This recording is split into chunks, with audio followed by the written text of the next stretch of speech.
All right, sorry about that, guys. How's it going? What's happening? Welcome back to the Coffee Q&A live stream every morning here at 10 a.m. right now. What's going on? Sorry, I had a little bit of a cable issue. I forgot to connect the cable of the camera to the switcher, and now we're here because I hit the live button. I was like, why is it black? What's going on? Anyway, what's going on, everybody? How y'all doing? It's Thursday, September 28th, right? Yeah, 28th. And we're here again. So last week, Dan was asking about decaf coffee, or maybe it was a week and a half ago, whatever it was. Dan was asking about decaf coffee. So I thought, let's do a show about a little bit about decaf to discuss decaf and all that it's worth. So I had to wait a little while because I had to roast the coffee. So I roasted the coffee on the 19th. We got some of the coffee here, this decaf roasted up. So it was roasted on the 19th. It's now almost 10 days. So we've had a lot of time for it to degas. But what is decaf coffee? Good morning, Mom. How are you, man? Good to see you. What is decaf coffee? Decaf coffee is basically coffee that's been decaffeinated. And the decaffeination process will remove about 99.9% of the caffeine in the coffee. It's not 100%. There is going to be some residual left, but so this is the decaf, right? Let's look at the decaf here. This looks on camera, it looks fairly nice. When you compare it to green, I really should have grabbed some green samples, shouldn't I? I got a green sample nearby somewhere. I got green.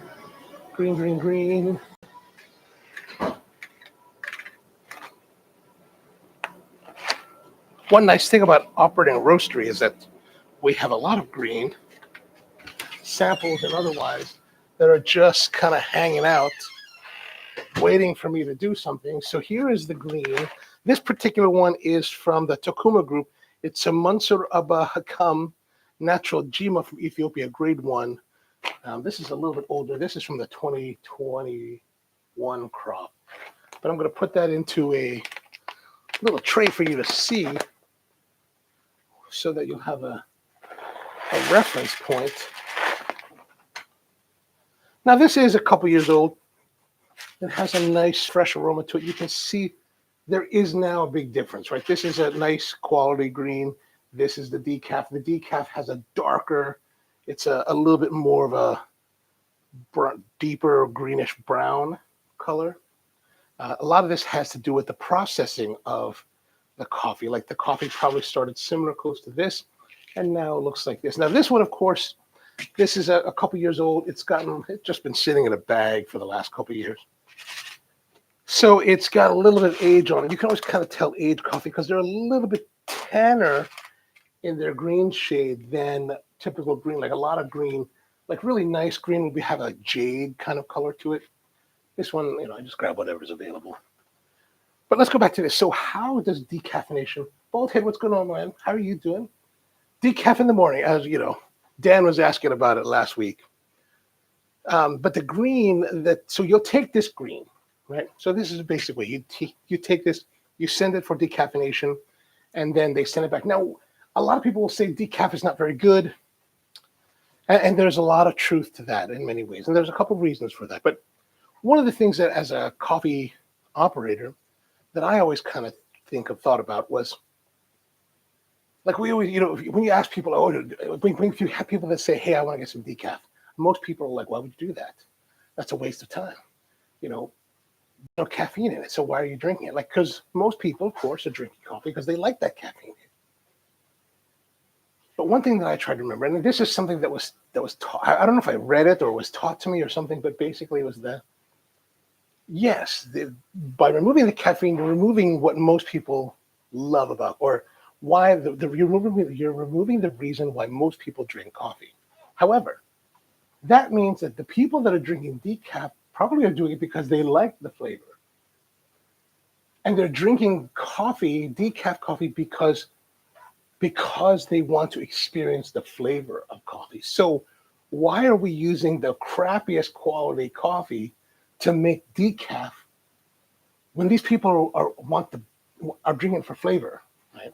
So part of my task at Spro has always been to find nice quality decaf, and it is a struggle because one of the things when you send coffee for decaffeination to become this, you really have to do it at scale, which means that you're gonna, your kind of minimum order, whether you're talking Swiss water or mountain water process, is a container load. That's 40,000 pounds of coffee. That's a lot of coffee to process. And it's also a product that's not, while there are the people that are drinking decaf are drinking for the flavor, it's still such a small percentage of the market, right? So of the people you're serving, the number of decaf coffees you're going to serve is very small compared to the rest. So, there's a lot of reasons. Those are some of the reasons why it's always been cheaper quality coffees that have gone for decaffeination. And also one of the because they're pulling the caffeine out of the coffee. When you taste caffeine as a raw substance, it has a very bitter taste to it. So some of the bitterness that's in coffee is being imparted to the flavor because of the caffeine that's in the coffee. By removing that, you actually kind of make the coffee a little bit sweeter. So the theory is that we'll use crappy coffee that doesn't taste great, and it'll be a little bit better because we decaffeinate it. And there is some truth to that. But again, what you put in, you will not get anything better coming out than what you put in, right? So you want to put fresh, good quality ingredients into your cake batter or into your meal, and you'll get something nice out of it. But you can never go the other way by putting crap in it and getting something better than crap, right? So we tried to find nice quality decaf, and we have nice quality decaf. Now this particular coffee here is a nice quality decaf. What's up, Dan? How are you, man? Gonna grab me some Senka. Excellent. So this particular coffee is from the Valle de Cauca in Colombia, which is in Western Colombia, not too far from Huila and Manizales. And it's actually grown at 1,750 meters. And it's a mixture of caturra and castillo varietals. And harvested last year, this past year, September to December. Colombia is an interesting country, as they used to have a major harvest in the winter, spring, and then a smaller harvest in summer, like June, July. Now it's kind of moving. From what my friends who are down there, they're telling me that their harvests are getting closer to being year-round because of climate change. As the world is warming up, it's changing the way coffee is being harvested, when coffee is being harvested. As we reach more levels of climate change and climate temperature rise worldwide, we're going to have a little bit more difficulty because things like the actual elevation for quality coffee will increase, right? So, coffee's grown in a mountain, and coffee's grown here, right? Like up to 2,000 meters. Above 2,000 meters, you get a lot of high quality coffees up to 2,000 meters, but up to 2,000 meters, you're getting more slower growth, higher density coffee because it's higher, it takes longer to grow. As global warming continues, that ideal zone will increase, will move up further up the mountain to higher elevations as the earth warms. And then, of course, as you know, as you're moving closer to the peak, the amount of land becomes less. So there's going to be some potential problems as we move into global warming. Plus, there's also Earth overpopulation. Like some of the scientists that I know at McCormick were telling me a while back, they're like, yeah, well, we have about arable land for 5 billion people. And this is a time when we're at 7 billion.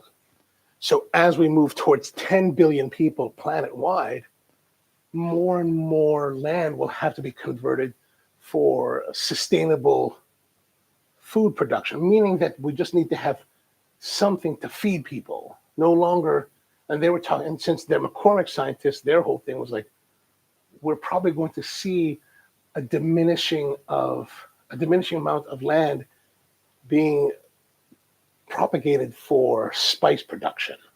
And so much like, and I don't know, I just thought about this now, but much like in the movie Dune, where spice is a tremendous resource that people will kill for and is highly, and the scarcity is very high, that may become the reality here too. So your black pepper, oh my. Anyway, so decaf. Hard to find, Dan says, hard to find quality decaf.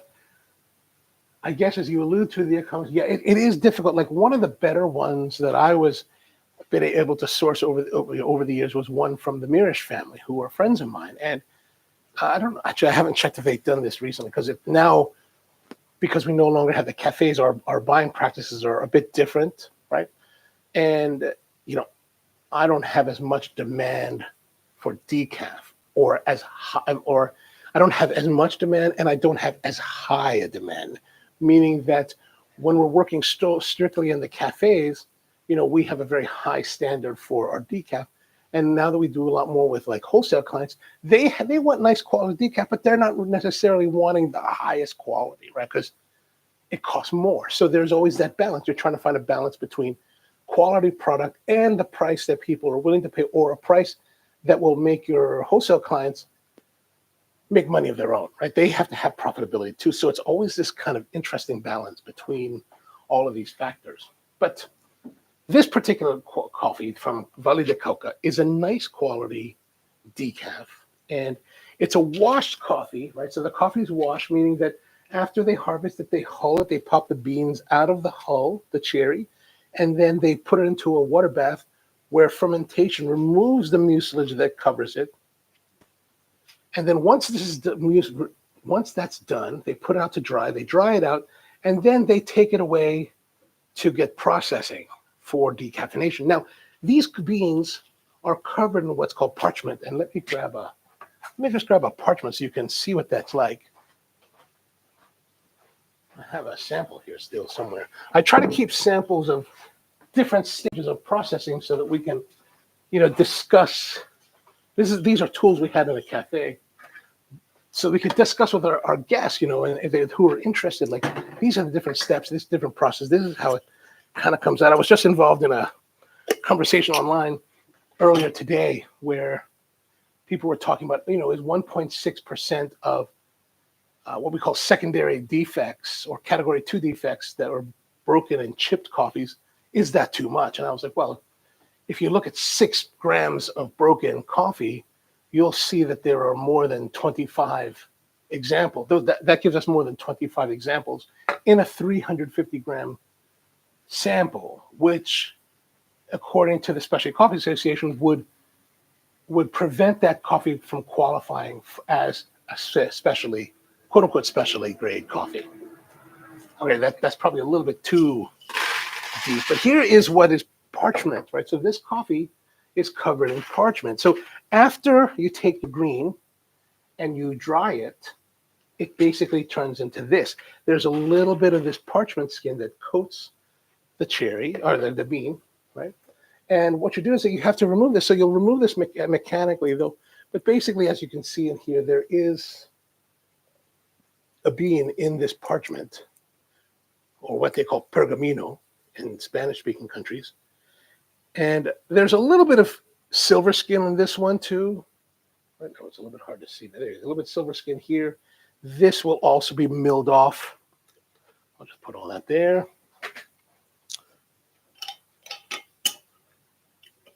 And I try to get these kind of things like this, for example. This is from Rusty's Hawaiian Cutlet. I got this quite a number, probably about 10 years ago.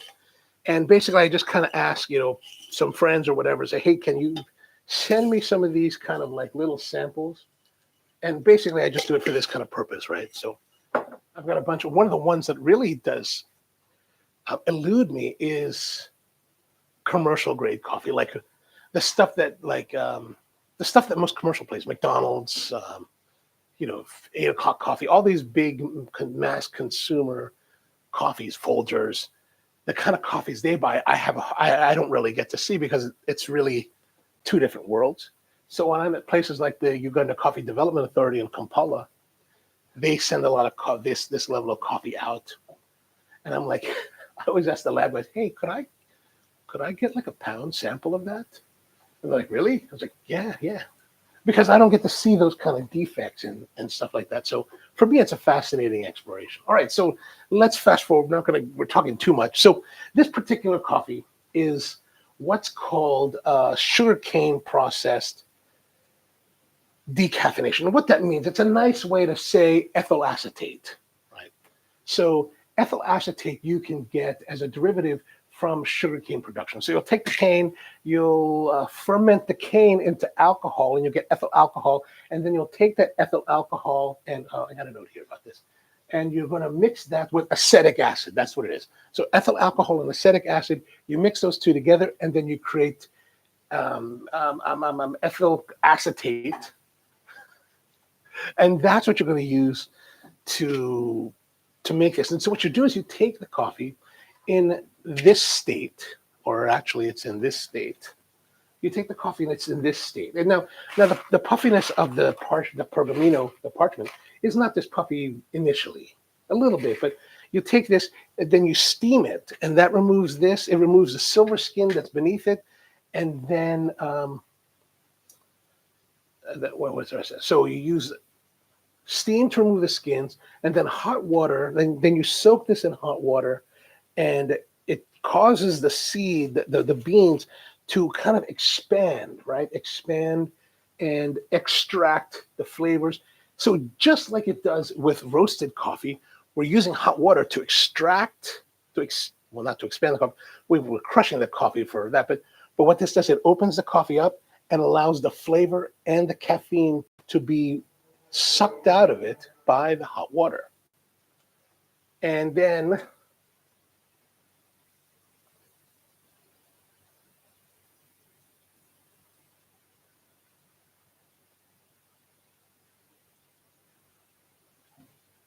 now, from that point, the ethyl acetate is then circulated and mixed with the heavy liquid, and that removes the caffeine from the beans and from the liquid, right? So that removes the caffeine, and the caffeine is a powdery white substance. It looks a lot like cocaine, and I guess it has similar effects of cocaine, and then finally they steam the beans to remove all the ethyl acetate out of them. And what they do is they take that coffee, the now caffeine and flavor-free coffee, and they take the liquid that has all the flavor still in it, and then they vacuum pack it together and dry it out, so that as the water dries, it puts the flavor back in the beans. And that's essentially how that works. All right, and then they also will stop and make it back to the same moisture level. So, like, let's say if this coffee comes in at a moisture level of 10.5, they're going to put it back to about 10.5, which means that the coffee will have had a lot of the flavor returned to it. Now, the problem is with this is that you have steamed the coffee to open its pores. You have now soaked the coffee in hot water to remove the flavor, to remove the caffeine, but by doing that, you're also removing the flavor. And then you have to put all that back under vacuum, and then you have to dry it back out. So in many respects, by doing all of this process, and to note, while this is the sugarcane process down in it's called Decaf, Colombia, what they do with mountain water with in Mexico, or like with Swiss water process in Canada, or the typical methylene chloride in Germany, it's all essentially the same. Just the medium that they're using to pull the caffeine is a little bit different, right? Methylene chloride, ethyl acetate, or water. But by doing this, you're really damaging the coffee. And when you compare the two coffees together, you can see the damage. It's really, really different, right? And it's really destructive to the coffee itself. And so the problem there becomes when you go to roast it later, it takes a different approach. Like, we actually roast it we start at a lighter temperature. We finish about the same temperature, but we start at a lower temperature to give it a little more gentle, a little more ease. Another thing that you want to do with the brewing of the coffee, you also want to maybe go a little bit finer in your extraction. Get a little bit more extraction out of your coffee to get nicer results. So those are the things about decaf that are, troubling, or just at least to be aware of. Like I said, like before, we went with the Mears family for a couple of years to get decaf from them, because they would take some of their crop, really nice quality coffee. They would decaffeinate it. I don't know if they still do it. I really need to call them and ask. But but it always damages the coffee. That's the thing. No matter how nice a quality coffee you put in, it damages it. And that's the thing. So like the other side of it is also like, people that have this high quality coffee, do they want to damage it? They know that it's going to be damaged. They're like, oh, it's not going to be very good, or it's going to be damaged, so it's going to be harder to work with. And it's also going to add additional costs. So let's say you're having coffee that you're buying for $7 a pound. Do you want to add another dollar to that? And how does that affect the whole pricing scheme, profitability scheme? And at the end of the day, it's also a question of like, how much are your customers willing to pay? Right? So there's always that, right? There's always that. Like McDonald's is a great deal until the Big Mac meal is $10. You're like, that's not really worth it. So, or Chick-fil-A is great until it turns out to be, $8. So like, for example, like there's a place that I used to enjoy going to get a breakfast sandwich. Toast bread, real simple toast bread, American cheese, sausage patty, fried egg. At $4 to $5, like $5, but it was like $5.25 before, and then they had a price jump to $7.50, and I was like, that's just too much to pay, right? It's like I can make it for cheaper. I can make it myself for cheaper, right? And then do I need to be eating this sausage, egg, and cheese breakfast sandwich every morning? Maybe I should just go bran flakes. Anyway, so let's get to the coffee. I got some of the coffee here, roast it up. We're going to brew it up. And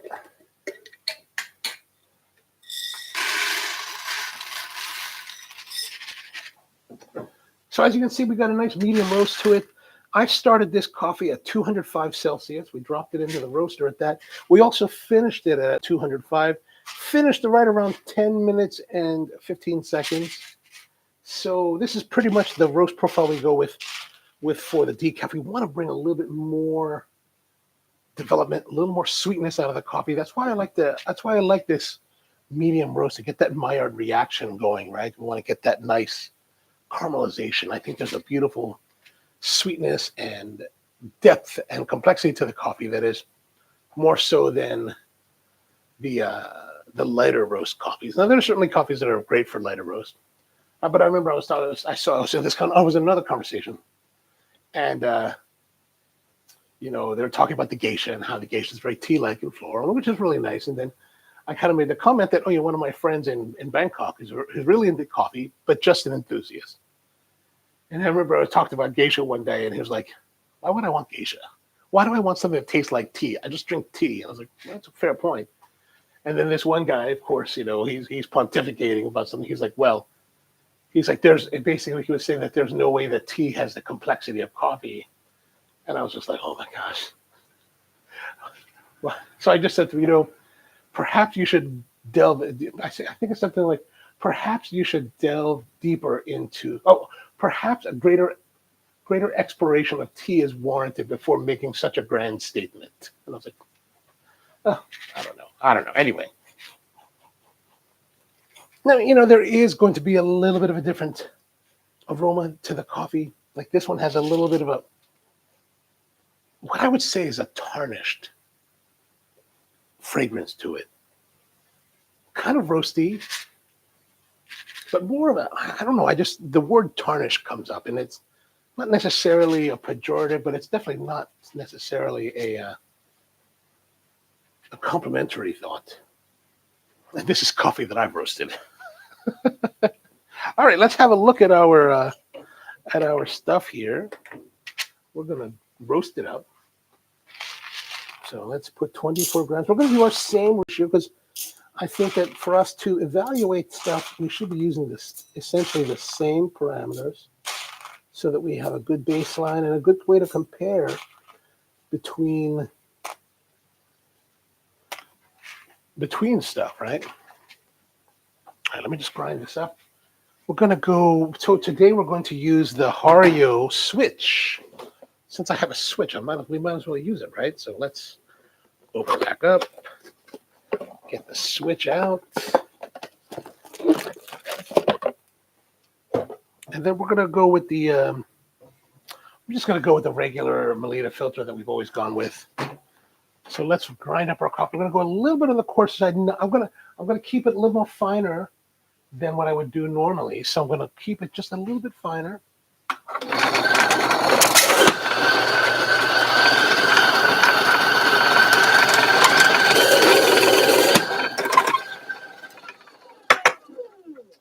And we need the filter.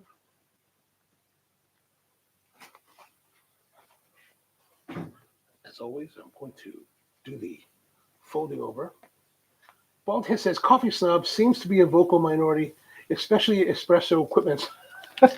Yeah, I don't know if you saw that short that I released. Oh, I'm folding it the wrong way. I don't know if you saw that short that I released the other day, last week or something, where I'm making a cappuccino for the first time in like 2 years.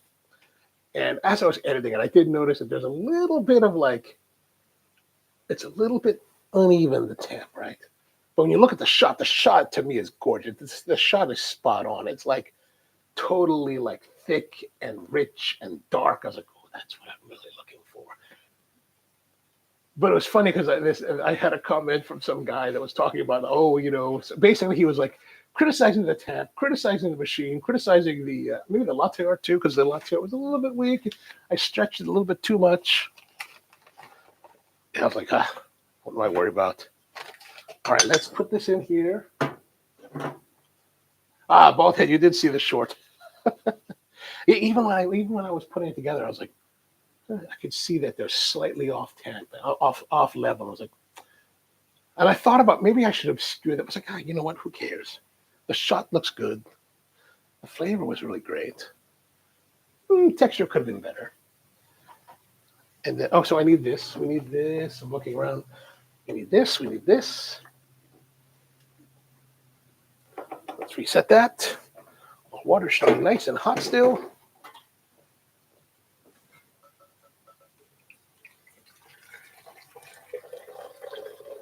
Zoom in a little more here for you.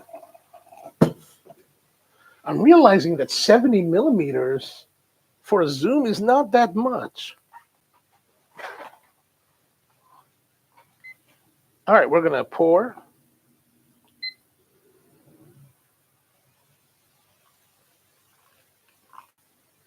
All right, let that bloom for about 30 seconds.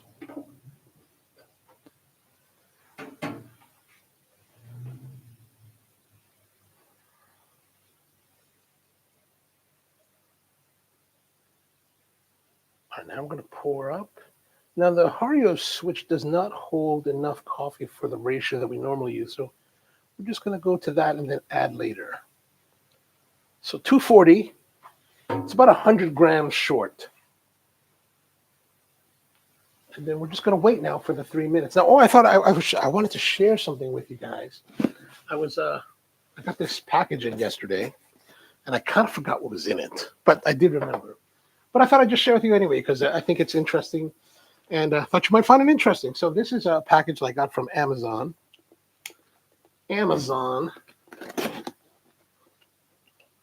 Let's open it up while we do the waiting for our coffee here. And what I got, I don't know if you guys are familiar with this podcast called Cooking Issues, but these are some USB cables that I need for running the cameras. But there's a guy named Dave Arnold who's the host, and he's really into bartending. And he released this book. It's kind of old now. I never got it, but I was thinking about it recently. I was like, I need to get this book because I think there's a lot of, I like to read a lot of cookbooks. I like to read a lot of other types of books because I think there's a lot of intersectionality that can happen. Ooh, how'd you like that new term? Intersectionality. I think there's a lot of intersectionality between between the worlds, that we can utilize different techniques. And so I want, I've been listening to more of his podcasts recently, like that Thai basil daiquiri. And I was thinking, we need to just read more. And just so I wanted to get his book and check out what he's doing and some of the recipes that he may have. So I think really fascinating kind of things like centrifuging drinks and centrifuging coffee. Those are the things that at least these are some of the things that I think about. So this will go to my collection. Liquid Intelligence by Dave Arnold. I'm going to say I recommend it because, the guy really has a lot of thoughts. And it's really interesting to listen to on his podcast because he really has a deep understanding of the technical side of food and preparation. And so there's him and his co-host really go off on like really interesting tangents and details about food. All right, we're at 3 minutes. 3 minutes. We're going to open this up. Is that flowing? Is that working? No, open this way. Now what I'm going to do is I'm also going to add in the rest of the 350 or the rest of the liquid to 350 grams. Since we're in the free fluid mode of the brew, I'm not really worried about adding it all at once and raising the water level that I would in a pour over situation. And Dan says goodness, battery just dies on you, Well, suffice to say that it is falling. But Dan says if the shot was good, that's what matters. Any more of the espresso related? Yes, absolutely. We've got a lot. We've got a long way to go and a short time to get there. You know what I'm saying? But we've got a lot. There's a lot we could do. You let me know what you might be interested in. We can work that into the schedule. If there's anything in particular you're interested in. And if I don't know about it, I'll tell you. If I don't understand it, I can't. I'm not here to make it up as we go along. Well, maybe a little bit. But so the flow is happening. 350 grams. It's taking a little bit of time to fall. We're at 427 now. So the fall is a little bit long.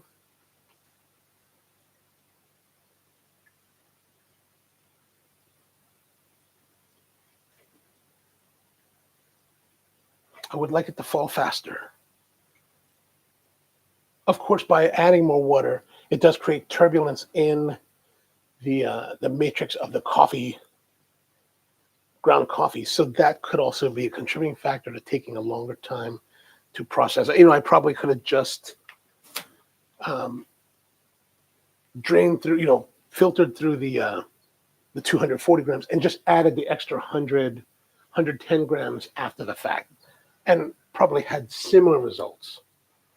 Just rinse this out. All right, so let's have a look here. Sorry, I don't have the other camera running. But by the way, speaking of cameras, what do you think about this? Any thoughts? Do I look sharper? Like I was looking at the video yesterday, and I was like, I'm still soft. Like I just using the lens that this lens system that I've been using has been quite a frustrating. So I switched lenses. Wider lens, better autofocus. So have I been in focus the entire time? Because I keep feeling like when I look at the feeds later, it's like I'm always soft. But anyway, we've got the coffee here. And there it is. So it's as clear as normal with filtered coffee. I don't know, I just looked a little bit darker looking on the monitor. So Dan says, whatever you did, it looks better, especially okay, good. The lighting is more or less the same. I've got some new lights coming. Talked to a friend of mine who's a YouTuber in this area, and he's actually closing up his studio, moving to Virginia because of a woman. She refuses to come. She refuses to move to Baltimore. Because I was talking to him, I was like, dude, he's like, I got these lights. You want some? I was like, yeah, I definitely want to get them from you. He's like, but he's away for the next few days. So it's like, okay. And I said, why are you selling this? I said, well, I'm closing up my studio. And I was like, why? Well, I'm moving to Virginia. I said, you just bought a house. Like, he just bought a house early this year. And I was like, you just bought a house? You're leaving? He's like, Yeah, my girlfriend, like he's all in love. My girlfriend, lives in Virginia. She's not going to move to Baltimore, so I'm going to move down there to be with her. I was like, oh, I get it. I get it. Men really move when women are calling. And okay, let's have a look. So the decaf Colombia, sugarcane process. Nice warm tones on the aroma.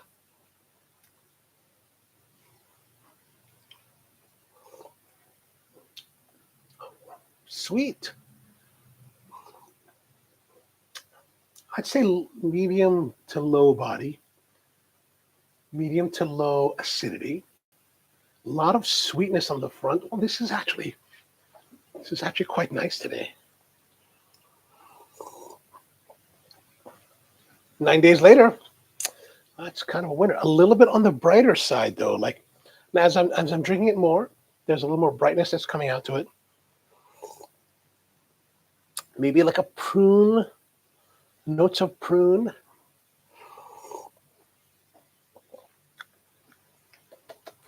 Oh, that's really quite nice.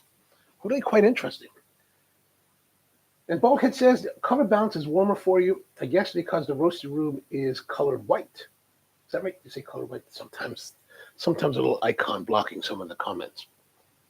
Yeah. So I think I didn't change the actual camera settings since yesterday, so we're still running the same ISO, same app. Well, it could be a different aperture, different lens, different aperture. This goes wider. So this is the lens that I've been using. This is the Canon 15 to 85 ultrasonic, which is a nice lens. However, I'm running it on a Sony adapter, right? So this is adapting the lens to work on a Sony camera. And the communication from this to this is just not working. So it's been a battle. It's been a battle. Oh, I'm surprised. This is actually sweet and juicy and friendly and fun. Light. Actually, light and fun is really like if you had the fun level is kind of like a, I don't know if you guys are into wine much, but there's white wines like the Pick Pool, very light, fruity, fun, like early summer kind of wine, or maybe like a light Riesling, a little bit sweet and light and airy. That's the kind of thing this reminds of, or maybe even like a Beaujolais Nouveau. Right?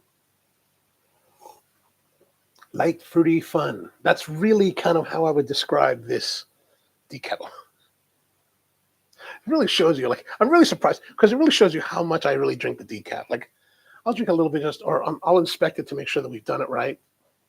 But I really haven't drank much of it. So thanks, Dan. You've actually opened my eyes to my own coffees. Oh, thanks, Mom. I appreciate that. All right. Well, that's pretty much it for today. I don't know. Did I answer everything or did I even cover everything that might be interested about decaf? Are there things that you may want to know? I may not know anything more than this. But otherwise, that's pretty much all I have for you today. I don't know if you guys watch The Lock-Picking Lawyer. He's this lawyer guy that does only overhead shots, and he's basically just like picking all these locks, and it's like it makes you realize that there really is no security at home. You're like, oh, I'm totally, totally, what do you call it? I'm totally vulnerable to attack. But he's actually here in Maryland, and I don't know him, but I just know that he's in Maryland, and he always kind of ends his videos. Well, that's all I have for you today. So it just kind of made me chuckle. Oh, Baldhead loves LPL. He is awesome, man. He is. I always wondered who he's. I don't know if you saw that, but he was speaking at a lock conference or some kind of security conference, and they blurred out his face, or they didn't show his face. I was like, oh, that's good. That's good. That's good. That's good. I mean, I show my face because I'm hoping that women will stop me on the street asking me for my phone number. Hasn't happened yet.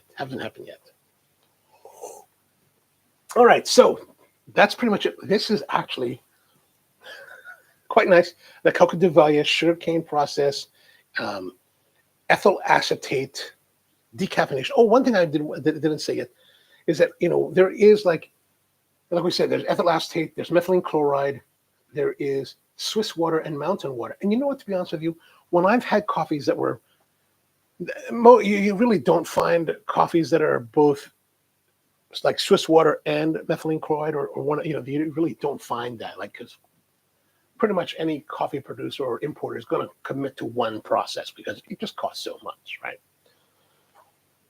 Like, it's unlikely that an importer would send one container to Swiss and one container to Germany for the processing. But when you get similar coffees, what I found is that I tend to like the ethyl acetate and the methylene chloride, actually, especially the methylene chloride decaf better. There seems to be more sweetness. There seems to be more clarity of flavor after the chemical process versus the wash process, like the Swiss or the mountain water decaf. Not that those are bad, but I just find that in my personal taste, I tend to have, when I have done comparisons or had the opportunity to try them, I tend to like the ethyl acetate or methylene chloride methods more than the water processes. All right, that's pretty much for today. Thank you for tuning in. If you have the time, tonight is Thursday night, so we've got the Coffee and Cigars live stream on the Ono Live channel that happens at 8 p.m. Eastern. Tonight is going to be the All Saints Cigar St. Francis Toro. If you're interested in that, and maybe I'll use the decaf. It's kind of fun. So, and then tomorrow we're going to take a little bit of a divergence. Tomorrow is the Mid-Autumn Festival, and so it's mooncake time. So we're going to talk a little bit about mooncake and teas for that. And then I'm thinking maybe next week or maybe the week after, we're going to go into that green coffee. The green coffee week, where we're going to go through green, show you how we look at the green, how we select the green, how we grade the green. Then we're going to roast it up and taste it and then evaluate it as you would for full evaluation. So, I don't know if you like that idea. Maybe you don't like that idea. Let me know if you don't like that idea. We'll do something else. All right. Well, Wilson Maloles is with us. What's going on, Wilson? How are you? Good to have you. Dan asked, which one is the least toxic? I don't know. They always be, the water people are like, oh, you don't want the chemical. But you know what? I don't mind the chemical. It tastes better. If I can't taste it, what's the point? What's the point, right? All right. All right, Mom. Have a good day to you, and see you tonight as well. All right, so that's pretty much it. Thanks for tuning in. See you tomorrow, hopefully tomorrow or some other time. And if you're watching the replay, say hello in the comments. All right, have a good one. See you next time.